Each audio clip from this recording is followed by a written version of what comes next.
Welcome to this video. Grief and loss are a challenging time, and we know the holidays are approaching, and this becomes very, very amplified during this particular time in the season. And we are here because of COVID. We are unable to gather together and meet individually and support each other. So we produce this video in order to help you through this difficult time. Cathie and I lost our 21-year-old son, Clark, 20 years ago as a result of a car accident. We have two other children, our son Morgan, who was 17 at the time, and our daughter Whitney, who was 14 at the time. And so we had not only our own grief, but we had to deal with their grief as well. Morgan was getting ready to go to college, Whitney was entering high school, and we had some very difficult questions we had to answer. The holidays were particularly painful because of the suddenness of our loss. We tried a little bit of everything to get through the holidays those first few years. We ran away to Kansas to visit relatives so we didn't have to face Christmas at home without our son. Slowly over time, we were able to regain our composure, begin to make plans, count our blessings, and accept change. We hope you'll find this video meaningful as you prepare for the approaching holidays. Our ministry team lay leaders focused on two very important topics. Number one, how do I survive the holiday parties, the gatherings, and the loneliness? And number two, how do I gradually move forward and regain the joy and hope for the holidays? We have also attached an electronic copy of our Preparing for the Holidays guide. As you move through its pages, we hope you will find words of encouragement and perhaps some helpful hints and instruction that will assist you as you move through the upcoming holiday season. Thank you for sharing this time with us.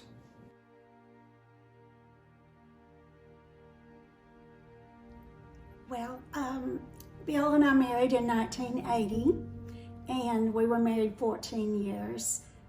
We had 4 children, 6, 8, 12, and 13. This Vestavia was his home, and we settled here, and he became a victim of cancer, and it was a 9-month situation, so it was short, but a lot happened in those 9 months. Mel and I had been married for 22 years. We married in 1979, and he was killed in a boating accident. And our children were 12 in the 6th grade and 19. My son had just finished his freshman year in college.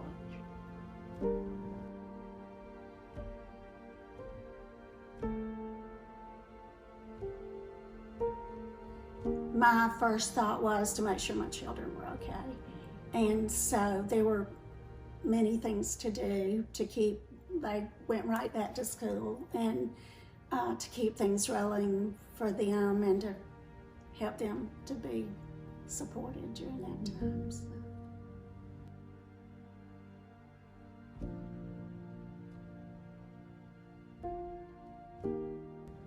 Well, for me, everybody just kept their arms around me. I mean, I just felt like they all loved me, and it was a little uncomfortable being single with mostly married people, but they all embraced me, I guess I should say, and they also did not hesitate to talk about Mel, and that's what I wanted.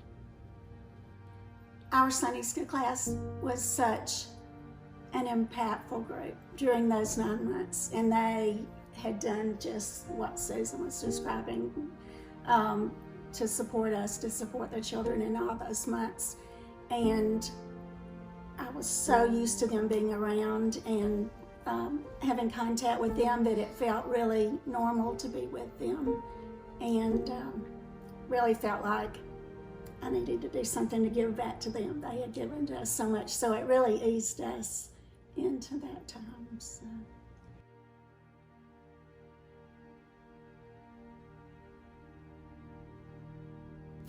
Well, we had a Christmas Eve tradition that started when the children were really young, and we would make Christmas Eve French toast. And I would be the videographer, and Bill would have a babe in arms and two in the chair, and he would totally mix up the sauce for the Christmas Eve French toast that you would pour over the French bread, and then you refrigerate it, and then the next morning you can get up and cook it. And we had done that for many years. And so Megan, my eldest, kind of took over that responsibility, but we continue to do that. Even if it probably was midnight one night and everybody was so tired, we're going, no, we are continuing to do this. We've got to get it done. And we still do that to this day. Well, we always went to the candlelight service. He loved Christmas so much, and that was so important to us. So we would always go to the candlelight service. And also another thing I did was put a picture of him in an ornament, and we hang it on the tree every Christmas. And one Christmas we went to California to see my son, and we took it with us so that it could be on his tree. So that's a nice thing for us all to see his smiling face on the Christmas tree every year.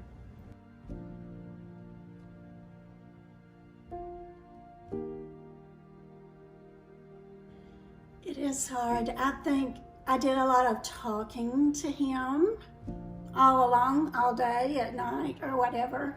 You know, it was my intention to do my very best to raise the children in a way that he would be very proud. He was a fantastic dad. He was the fun one in the family. You know, he really kept us going, and I felt such a responsibility, and it was almost as if I'm talking to you. And, you know, you would laugh and cry, but I just felt like I had to keep that little conversation going through that time. I did as well. I talked to him a lot. Of course, I cried, you know, I'd be alone and cry, but I was also working at the time, and so I had a place to go every day, and it happened to be the church, and the people there were just so wonderful to me. But I did talk to him, and I still do, quite often.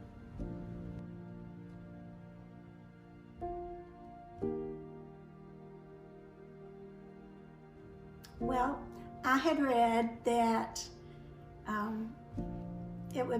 had helped some people to write down at the end of the day the smallest blessings that had occurred to you during the day. It could be, we ended up getting a sheltie a few months after Bill died, and that sheltie brought laughter back into our house. And it might seem really silly for anybody else to read it, but I would just jot down, it might be one thing, it might be 3 or 4 things where I felt like I had a true blessing that day, and it just centered me into appreciating the very smallest things that happened, and to realize that, you know, look around, I'm so blessed. Even though our family is going through this, we need to recognize what is carrying us.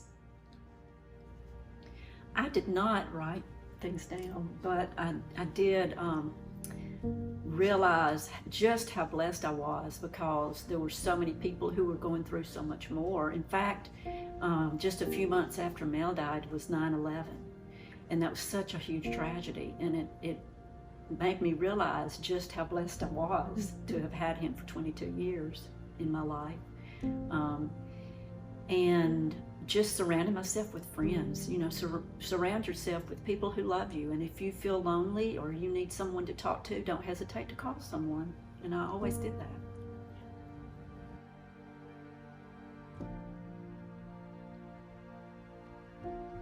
So when I was a senior in college at UAB, I was approaching graduation. I was, you know, roughly a month out, and my older brother, Zach, who is 4 years older than me, although looking at us, you would think we were twins. We favor one another very much. He passed away suddenly, unexpectedly, tragically, at age 26, and I was 22. And that happened on November 17th, 2016. So this was roughly like a week, maybe 8 days before Thanksgiving. And so the holidays being right around the corner at that point obviously came quickly, and it was quite a numb holiday season for us, that first one in 2016.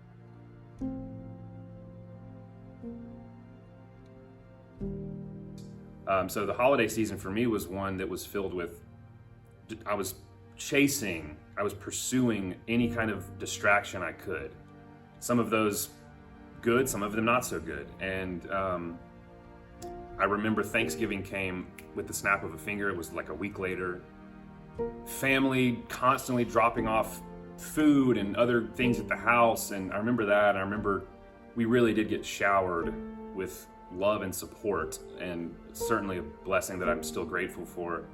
But yeah, for me, that first holiday season was like, let's just, almost like an exercise of like holding your breath underwater. Like, I'm just going to see how long I can do this, until I was really trying to get to like January 1, 2017. That felt like a big milestone, or just like a light at the end of the tunnel. Like, let me just get through this.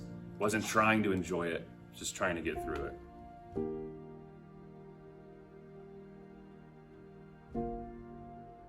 This holiday season feels so much more exciting and so much more manageable than 2016, 2017, 2018, because I think we have had that time that all of us needs when you're grieving, to learn from your grief. Grief is a very personal, very unique path that you have to walk. And as the holidays are approaching this year, we have a lot to be grateful for that is come into our lives since Zach passed away. So we have new blessings. I was married 3 weeks ago, I guess. I was married 3 weeks ago. So my wife, Wesley, and her family have come into our lives as just an amazing blessing. And so our family is growing, even though we still miss Zach, and we wish he was here to celebrate that type of big life event with us. This holiday season will be the first where we have Wesley and her family as part of our family. And so new blessings have come in the wake of this 4-year-old tragedy. And so we're grateful for that.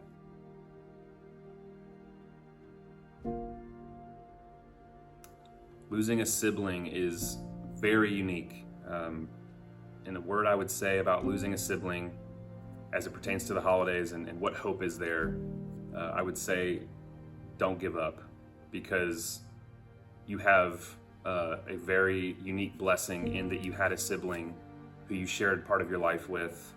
And in the case of my brother and I, we did have so much in common, and I feel, because there's a type of connection between siblings that, like I said, is very unique. I feel Zach directing me and guiding me and pointing me towards, moments where I can be grateful. Of course, I feel God pointing me towards that, but I also feel Zach pointing me towards that as well. And I think just don't give up. There's sort of a fake it till you make it mentality that I've tried to apply to my life with losing a sibling. And I have faked it long enough to where I feel like I'm really getting there. So I would say that, just don't give up. It really does get better, I think.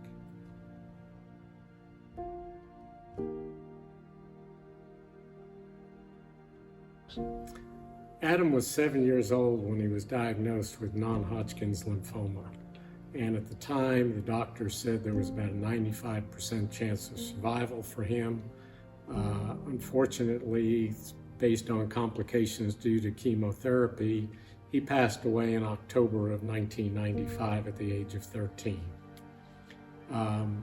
We had a younger daughter also. Her name is Lindsay. She was 9 years old when Adam passed. And she didn't know anything about death and dying.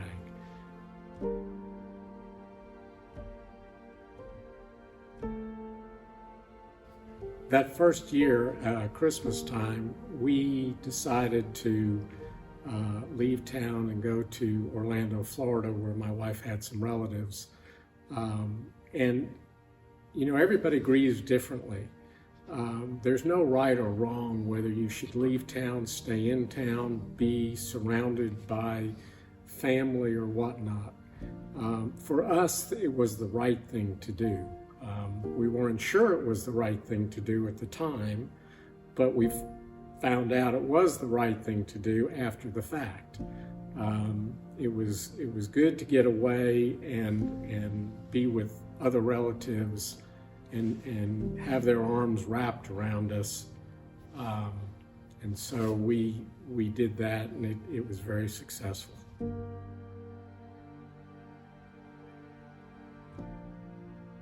Grieving is different for everybody, and sometimes it's a much longer process for some than others.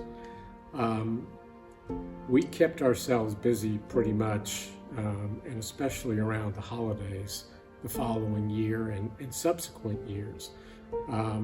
We just stayed home the next year, tried to keep things as normal as we could, certainly for our daughter Lindsay. But I will tell you that, we grieved hard with and without our younger daughter. We talked about Adam all the time. We had pictures all over the place. Christmas, for example, we had lots of Adam's trinkets and other things that we put up on the tree, and especially my younger daughter got a lot of happiness out of doing that, feeling that although he wasn't here in person, he was here in spirit.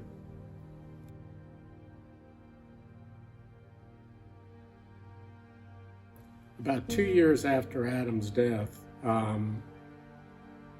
we were feeling bad because we were a two-child family, and without Adam with us physically, we didn't want our other daughter to grow up without a sibling. So we weren't youngsters anymore, but we tried, and we were very fortunate in being able to have another daughter. Our other daughter, Samantha, and she's 23 years old now, and we're blessed beyond belief. She's a registered nurse. She's working at UAB Hospital, and again, we're really blessed. That in and of itself was very positive for my older daughter in helping her get through it. And interestingly enough, my younger daughter, although she never knew Adam, feels very close to him because of all the things we do and all the times we talk about Adam. One important thing is to continue talking about your loved one, and that's how you keep a memory alive. And it's terribly important. And it's also good for you through your grieving process.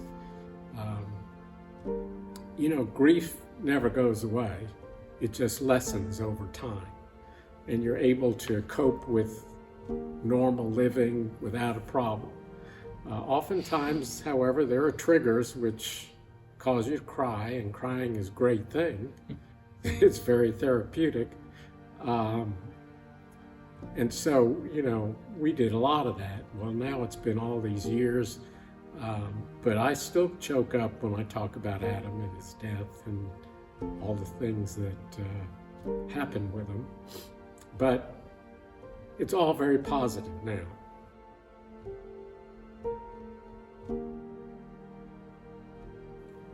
It's been said a lot. I think it's probably cliched for some people that grief is very unnatural, and it's not something anyone should feel prepared to handle. And I would agree with that, especially losing, in my case, I can only speak to what I've gone through, losing my older brother when he was very young. It's very unnatural. It's a tough thing to prepare for. And I think another word of encouragement to anyone who's lost anyone, but in particular, the loss of a sibling, is to be patient and show yourself the grace that you deserve when you navigate something that's as unnatural as loss. Because when you are able to validate your own struggles and to be patient and to be gracious with yourself, I think it's there where you start to understand what it will take for you to emerge and survive your grief. People have asked me at different times when they have suffered a loss, and every loss is different, of course, that they say, tell me when it will get better. And you really can't give an answer to that, but you need to pull your resources, your friends, our church. Because you are going through it, you will never get over it, but you will get past it. And there are all of the people who contact you and have helped you along the way are just God's loving arms. You know, I think sometimes people think I've kind of been forsaken through all this. Well, no, because anything when someone comforts you, that's God easing you along, and He can do that for somebody else. My faith in God has gotten me through all these years, and you depend on your faith, your friends, and your family to help you through the hard times and lonely times. Well, you will find hope, and again, it may take longer for some than others. There's no cookie book approach to feeling happiness again. It takes time, and nobody should be rushed in terms of looking for that hope and being despaired and being depressed. You have a right to be depressed, and you have a right to, need more time, and you should have that. Some of the most important things are to surround yourself with people who love you.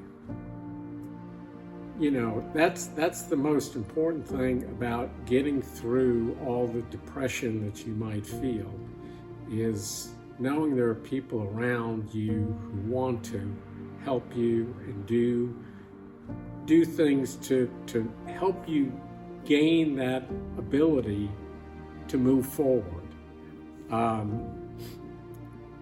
And again, some people move forward faster than others, but believe me, there is hope after this, and you will find happiness again. These time spans to where we start to feel better is different for every person. And I would say, if I had to narrow it down to one thing, get out from beyond yourself and do something for someone else. It could be the smallest thing, but look and find one person who might have a need and reach out to them, and it truly lifts your spirit. It just really can give you a settled approach to what's going on, and you're concentrating on somebody else instead of yourself, and it really is a miracle maker, really. And I agree with that.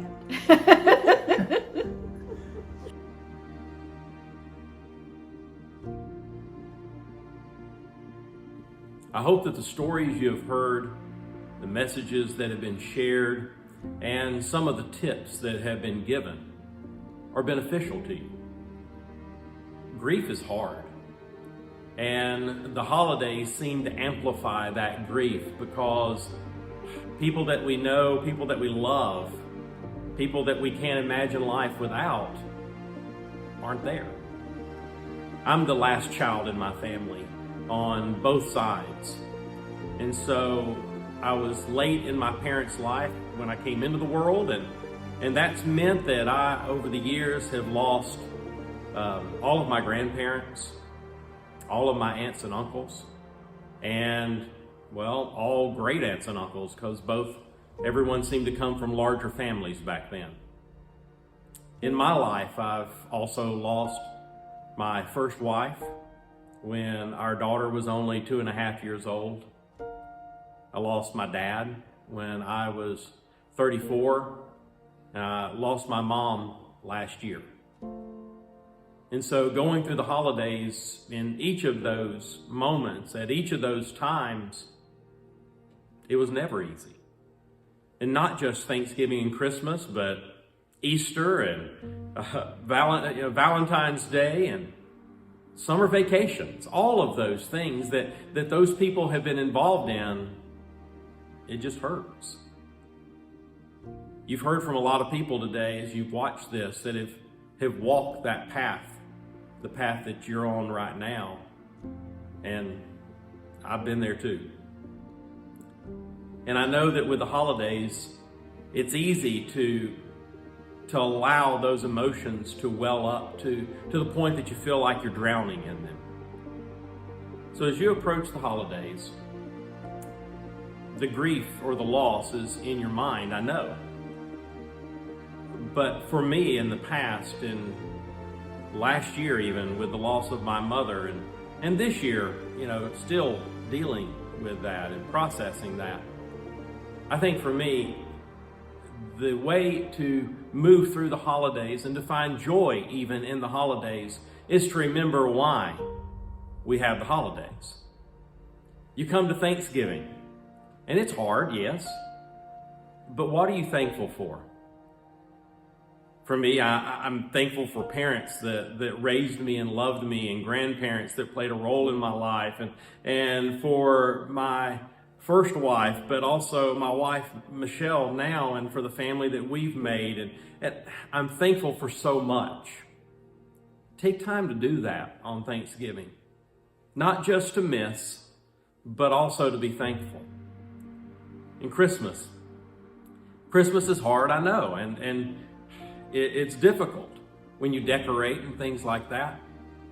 But remember, as they say, the reason for the season, that God loves you so much, and God loved your loved ones so much that He sent His only Son into this world to be our Savior. And then the other holidays as well. Valentine's Day, remembering that the blessing of being loved and having someone to love. Easter, remembering the power of the resurrection, and that the worst thing that you can imagine, the loss of someone, it's not the last thing, because the resurrection shines through on Easter Sunday morning, and hope is born again in the resurrected Jesus that gives us that promise of eternal life. So as you come now into the holiday season, we hope that this video will truly be a blessing in your life, reminding you that you're not alone. And that, I think, is one of maybe the tips, the hints, the help I can offer at this point is, don't go through this season alone. Draw close to your church. Draw close to the people you love, and draw close to the ones who share the memories, because together we get through even the worst time. You are loved. You're loved by God. You're loved by God's church, and we're here for you. So I hope that in the midst of all that you're dealing with and all that you're facing, this will truly be a blessed holiday season for you. May God bless you now and always.